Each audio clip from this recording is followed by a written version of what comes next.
29.9, estamos exactamente a mitad de semana, miércoles 28, Día de los Santos Inocentes, en esta jornada donde, el clima nos está acompañando. Tenemos una agradable tarde en la ciudad de Mar del Plata, pleno sol, con un viento que está fresco, una temperatura que no es demasiado elevada y por eso hace que, quizás en las próximas horas un abriguito sea necesario, ¿no? En definitiva. Pero la historia indica que tendremos una última jornada de estas temperaturas. Después se elevarían los registros, al menos hasta el sábado, que volveríamos a tener un día como el de hoy para despedir el año 2022. Porque claro, se nos va terminando este año de locura que quedará guardado y marcado por esa tercera estrella en el escudo de la selección argentina y que, por supuesto, va a tener todavía en lo inmediato un montón de repercusiones y de situaciones extraordinarias más allá del propio hecho de la victoria y del campeonato que todavía se está celebrando. Pero de a poco empezamos a poner la cabeza en lo que va a ser el fútbol nuestro, el cotidiano, el argentino, y estamos apenas a unas horas de que se sortee la Primera Nacional, que va a ser el eje principal del desarrollo futbolístico para la presente temporada de la ciudad de Mar del Plata. Claro que tenemos a Círculo allí en el torneo federal. Claro que tenemos la etapa decisiva del regional amateur con Kimberley, ya empezando a principios de año. Todavía el equipo de Gustavo Noto recuperando algunos jugadores para estar óptimo y tratar de meterse en la final de la región Pampeana Sur. Pero la Primera Nacional va a ser la categoría para Mar del Plata, por el descenso al Aldo Civi y por la presencia de Alvarado en esa divisional. Todo hace pensar que mañana vamos a tener la confirmación de todo lo que se ha venido hablando acerca del formato de estas dos zonas. No solamente que Aldo Civi y Alvarado van a estar en zonas distintas, que es lo que se indica extraoficialmente, sino también que los dos equipos que vienen de primera, tanto Aldo Civi como Patronato, que además va a jugar la Copa Libertadores, también van a estar en zonas distintas. Y para tener en cuenta, los últimos de cada zona van a ser los que tengan el descenso sobre sus cabezas. Por lo tanto, en una zona de 18 y en otra zona de 19, los últimos se van a ir a sus respectivas ligas inferiores, ¿no? Ya sea el torneo federal, si viene desde el interior, o la B Metropolitana, si viene desde Buenos Aires, en definitiva. Pero todas estas cuestiones, por supuesto, nada hace pensar todavía que sea oficial hasta el mismo día del sorteo. Incluso hoy se especulaba cómo se va a llamar el torneo. Campeones del mundo, ¿cómo le van a poner? Porque después del torneo Malvinas Argentinas, en este año que está finalizando, año del 40 aniversario de aquella gesta y que en definitiva llevó y le dio nombre a muchos de los eventos deportivos del año, ¿cómo se va a llamar el torneo oficialmente para la próxima temporada? ¿Va a seguir conservando el mismo logo de la Primera Nacional o va a tener algún cambio? Bueno, todas estas cosas realmente no se tiene mucha idea todavía. Si se especula, mañana se confirmará o no, veremos, que la final por el primer ascenso a la primera división del fútbol argentino se daría a finales del mes de octubre. O sea que el primer ascendido otra vez va a tener un parate extraordinario. Va a ser el equipo más feliz del ascenso argentino durante mucho tiempo. Pero va a tener también una pausa prolongada, que es lo que suele suceder porque el reducido es bastante amplio, es grande el reducido. No es un reducido, o no tan reducido ya, ¿no?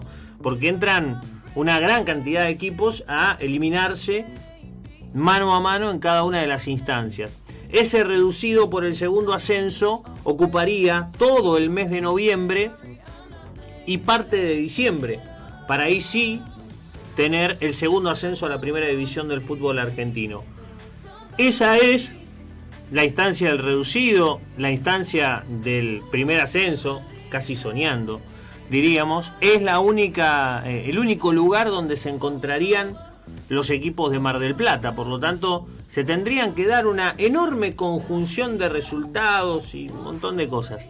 Pero como a veces el fútbol es tan caprichoso y lo que los hombres no quieren, la estadística a veces lo termina logrando, ¿quién te dice que el año que viene, a final de temporada, no solo tengamos un Alvarado Aldo Civi, que es lo que están tratando, un Aldo Civi Alvarado, que es lo que están tratando de evitar a como dé lugar, sino algo mucho más importante, que sería un Alvarado Aldo Civi eliminatorio, para tratar de ver quién sigue en búsqueda del ascenso, que sería un partido con una resonancia y relevancia mucho más importante que un partido de zona, ¿no? Donde el que pierde quizás no pierda nada y el que gane tampoco sea más allá del resultado histórico de volver a enfrentar al clásico rival y poder ganarle. No va a quedar más que en eso, que en ese grato recuerdo, por supuesto, para la hinchada del club que le toque. Pero bueno, veremos, tiene que pasar mucha agua bajo el puente, es una categoría larguísima, pero siempre con esa idea de lo caprichoso que resulta el fútbol y el destino. A veces puede ser que se dé un partido con muchísima más trascendencia que un duelo entre los equipos de Mar del Plata en la primera instancia eliminatoria, ¿no? O en la primera instancia clasificatoria, en realidad, podríamos decirlo de esa manera. Pero bueno, todavía nos queda esperar un poquitito más, mientras el mercado de pases del fútbol argentino va de a poquito moviéndose en algunas circunstancias. Hoy apareció una noticia inesperada en el mundo River, y es que hay muchas diferencias económicas entre lo que pretende Juanfer Quintero y lo que River quiere pagar. Y en definitiva está ahí trunca la situación, esperando para ver qué pasa, ¿no? Siempre estas historias a veces tienen algunos tironeos, quizás un final feliz, quizás no lleguen a un acuerdo económico, pero lo cierto es que hasta aquí el jugador, el delantero o el volante ofensivo en realidad no tendrá continuidad si no se acercan un poquitito en esta historia que es el contrato, ¿no? La plata que puede pagar River y lo que pretende Quintero. Por supuesto que ya se empezó a presionar mediáticamente, porque esto pasa todo el tiempo, indicando que si Juanfer no baja sus pretensiones, River no le da más el cuero. Es decir, si lo empezás a expresar públicamente, es como echarle todo el fardo a Juanfer Quintero. O sea, si él no quiere, no sigue. Si él no hace el sacrificio, River no puede pagarle. Y medio como que te exculpás de que la situación escapa a tus posibilidades, ¿no? Medio como que le tirás el fardo a Juanfer y bueno, si Juanfer no quiere o no baja sus pretensiones, se tendrá que ir a otro lado y la dirigencia queda un poco exenta de esa situación. En ese movimiento del mercado de pases, y volviendo a la Primera Nacional, Alvarado ayer confirmó la contratación de un nuevo centrodelantero. Digo porque va a haber competencia en ese sentido y va a estar interesante. Estamos hablando de Sebastián Gularte, como decíamos ayer, un delantero uruguayo que tiene la oportunidad de sumarse al conjunto marplatense. Es un jugador con pasado en diferentes ligas continentales, que ha jugado mucho en la primera división de los respectivos países, Uruguay, Bolivia, ha jugado en el ascenso también de algunos de estos países, ha jugado en Chile, ha jugado en Colombia, y viene de Ayacucho, equipo de Perú, con ese nombre tan argentino. En definitiva, bueno, Ayacucho fue su último club en Perú, con mejores y peores momentos, que son absolutamente lógicos, a veces cuando uno lee estadísticamente la carrera de un jugador, puede sonar injusto, porque claro, uno no ve los partidos, lee, no sé, qué sé yo, por poner un ejemplo, no estoy citando ninguna participación específica de Gularte en un club, pero lees, no sé, 29 partidos, 4 goles. Decís, y bueno, para un centro delantero es poco. Pero hay que ver cuánto jugó, cómo lo jugó, quién tenía alrededor. Los contextos hacen a los jugadores todo el tiempo. Cuando un jugador rinde bien es porque algo funciona bien alrededor de él también. No se trata solamente, obviamente que la calidad personal cuenta y mucho. La calidad individual, la técnica individual cuenta muchísimo. Pero también está el contexto, ¿no? De cómo se dan las cosas, de cuáles son las pretensiones del equipo, de qué lugar ocupa ese jugador humanamente dentro del grupo y deportivamente dentro de la cancha. Bueno, todas cuestiones que tienen que entrar en el análisis. A veces uno es un poco injusto cuando entra en el detalle estadístico. Es decir, mirá, en el último año metió 3 goles en 40 partidos. Y te puede sonar a poco, es poco. Para un centrodelantero es poco. No es el caso, digo, de Gularte, ¿no? Sino que estoy dando un ejemplo genérico. Porque a veces entramos en esa cosa y cuando fue allá metió, no sé, 14 goles en 20 partidos. Y bueno, está muy bien ahí. Bueno, ahí se debe haber sentido en un contexto mejor. Ahí debe haber rendido el equipo mejor. Se debe haber sentido él mejor. Porque como siempre decimos, cuando uno presenta a un jugador, cuando un club presenta a un jugador, está presentando su historia, no le queda otra. La carta de presentación es su historia. Pero también tiene que presentar, o sea, tiene que hablar de su presente. Tiene que ver cómo es ese presente, en qué situación llega, en qué condición llega y cómo se adapta a lo que será Mar del Plata, Alvarado y demás. Recordamos que hasta aquí Alvarado ha contratado a 2 colombianos, a 1 uruguayo, y que hay algunos jugadores que nunca han jugado en el fútbol argentino, otros que vuelven al fútbol argentino. Después ha tenido también jugadores, por supuesto, con experiencia en la Primera Nacional y con experiencia en Primera División, pero todo se trata sobre la adaptación y sobre el grupo humano, ¿no? Algo que nos cansamos de reiterar, que nos vino como anillo al dedo el ejemplo de la selección argentina de fútbol, pero que siempre reiteramos y siempre ponderamos. Generalmente, detrás de un equipo exitoso, un equipo ganador, un equipo que funciona bien, hay un grupo humano que acompaña. Y ese es el gran desafío siempre de cada uno de los entrenadores. Todavía Aldo Civi no ha hecho oficial la contratación de Facundo Pereira, que es otra de las cuestiones que estamos esperando, ansiosos para que se sigan sumando oficialmente las incorporaciones del equipo de Mar del Plata, y van a seguir sumándose nombres en las próximas horas. Vamos a estar muy atentos a ello. Hay todo una ola en el mercado alrededor de Enzo Fernández, porque claro, se abrió la puerta al interés de algunos clubes en pagar esa cláusula millonaria que decíamos de rescisión, y cuando nadie pagó la cláusula, cuando Enzo Fernández todavía no se fue, digamos, ya están hablando de quién va a ser el reemplazante de Enzo Fernández en Benfica. Así anda el mercado de loco, ¿no? Absolutamente loco. Pero bueno, nos tenemos que acostumbrar. El que sí tiró una frase bastante interesante, siempre tira frases interesantes, a veces muy polémicas, otras no tanto, pero esta vez quizás hasta dijo algo muy real. Hablamos de Diego Pablo Simeone, que tuvo un cachetazo importante con las declaraciones de Joao Félix, del portugués, en pleno mundial, diciendo que en la selección jugaba bien porque el entorno era mejor, que es lo que estamos hablando, ¿no? Un grupo, te sentís bien con una dinámica distinta, y Joao Félix rindió muy bien, algo que no ha podido hacer todavía en la última temporada del Atlético de Madrid. Bueno, ojalá, dijo Simeone en ese momento, podamos tener la versión de Joao Félix que vimos en el Mundial. Bueno, tendrá que hacer las cosas un poco mejor. Pero hoy tiene una frase más que interesante. Tuvimos 4 futbolistas en la final del mundo.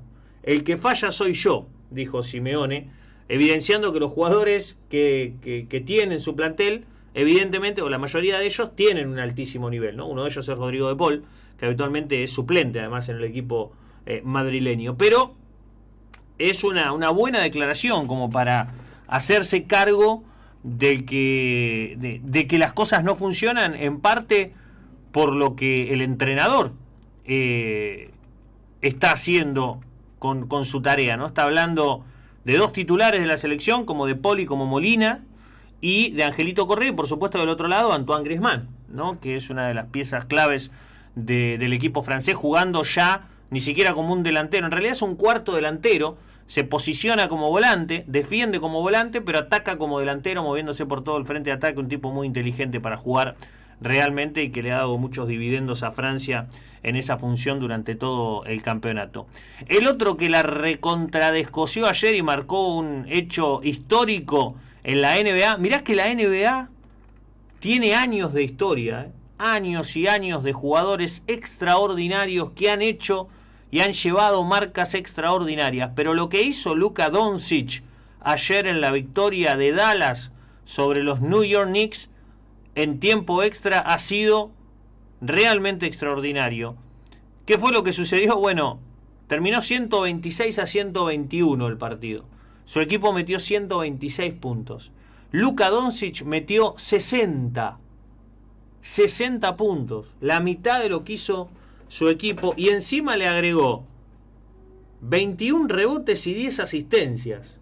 Un partido fuera de este planeta, un partido de Space Jam, ni siquiera de la NBA, una cosa increíble, con un altísimo nivel de efectividad el esloveno, que lo llevó a erigirse como el número uno, es el primer jugador con estos números en la historia de la NBA, una locura. Después les voy a contar un poco más de todo lo que hizo ayer.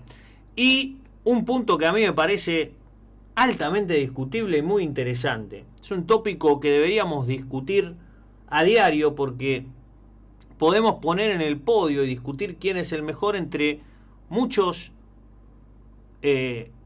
íconos contemporáneos de nuestro deporte, que además han sido altamente exitosos en sus carreras deportivas. Rubén Magnano, campeón olímpico, entrenador campeón olímpico con la Argentina, el hacedor de esa gran generación dorada, el que pudo llevarlo a lo más alto. No el hacedor, porque hubo otros entrenadores que también aportaron lo suyo, pero sí el que estaba ahí en el momento de pico de gloria máximo que tuvo el deporte argentino y el básquet argentino con esa medalla de oro en Atenas. Dijo: Ginóbili es el mejor deportista argentino de la historia. Y yo coincido con él, desde mi perspectiva, por lo que generó en el básquet a nivel internacional y por donde llevó un básquet que no era tan de posicionarse a nivel internacional. Y Ginóbili, acompañado por la generación dorada con la selección argentina, pero solo en los Estados Unidos y en la NBA, logró algo inconmensurable. Y dije exactamente lo mismo cuando colgaron la camiseta de Ginóbili en la cancha de los Spurs, en ese entretiempo increíble, porque en un entretiempo de la NBA, hablando en castellano, Adrián Paenza estaba conduciendo. Adrián Paenza, en el entretiempo de un partido de NBA, estaba conduciendo la despedida de Ginóbili con Oberto, con Duncan, con Parker, con el propio Popovich. Una cosa extraordinaria, nunca antes visto, que un periodista argentino esté encabezando la despedida de un jugador argentino al cual se le retiró la camiseta y encima este año entró al Hall de la Fama, ¿no? Creo que es discutible, es muy discutible. Puede haber 1000 puntos de vista, todos considerables, pero tenemos varios íconos en este último tiempo como deportistas y como personas, incluido Lionel Messi, para tener en cuenta, ¿no? Como para golpearnos el pecho y decir: tenemos deportistas de altísimo nivel y de calidad humana, además, que es lo más importante. Después, bueno, tenemos nuestras cuestiones en Mar del Plata. Tenemos una marplatense que va a disputar el campeonato sudamericano de cross country. Vamos a estar brindando detalles al respecto. Tenemos la United Cup, un torneo de tenis que va a tener participación argentina, un equipo conformado por diferentes jugadores y jugadoras de nuestro país. Bueno, lo vamos a tener allí en pleno desarrollo. Después te vamos a contar un poquito más de qué se trata este torneo.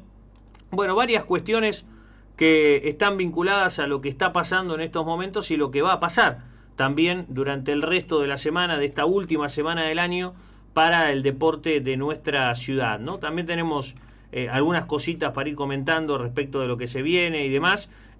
Bueno, vamos a ver qué sucede y cómo viene la historia. 17:22 la hora en estos momentos en la ciudad de Mar del Plata. Una tarde linda, una tarde para disfrutar. No sé si hasta tarde hoy, puede estar fresco después, pero mañana se promete una temperatura mucho mejor. Después de la pausa, ya empezamos con todo el desarrollo informativo hasta las 7 de la tarde. Ya venimos. Las 24 horas, los 365